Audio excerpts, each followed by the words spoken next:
ফার্স্টেই তোমাদের সবাইকে জানাই হ্যাপি হোলি। আর আমার গলাটা একদম ভেঙে গেছে, একটু কষ্ট করে শুনে নিও।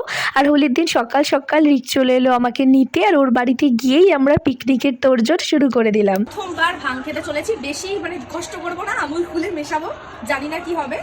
যে আর কি দিয়েছে সে তো প্রচুর ভয় দেখিয়ে দিয়েছে, কোনোদিনও খাইনি, ফার্স্ট টাইম যেহেতু ট্রাই করছি তাই এটুকু খাবো। এবার জানি না এটুকু খেয়ে কি হবে, দেখে আমার যদি বেঁচে থাকি বাকি ভিডিও আসবে খুব তাড়াতাড়ি। আর এইখানে বসে বসে আমি এদের সবার বিনোদন দেখছি। আর ওইটুকখানি ভাং খেয়ে আমাদের কিছুই হয়নি, সবাই বলছিল এত কম কোয়ান্টিটিতে খেলে কিছুই হয় না। তো যাই হোক, এখানে আবির মেখে সবার মুখের অবস্থা দেখো। তো তারপর আমরা একটুখানি ঘুরতে বেরিয়ে পড়লাম, আর আবির হাতে নিয়ে ফুদি ওড়ানো এইটা তো ম্যান্ডেটারি হোলিতে।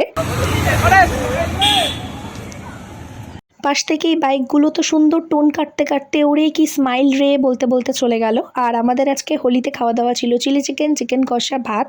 আর বাড়িতে এসে রিকের তো ঘর মোছা, বাসন মাজা, ব্যালকনি পরিষ্কার করা, সমস্ত কাজ আমি সোফাতে বসে বসে খেতে খেতে দেখছিলাম। এইভাবেই তো সারাদিনটা মজা করে কাটিয়ে এবছরের মতন হোলি কমপ্লিট হলো। চলো টাটা।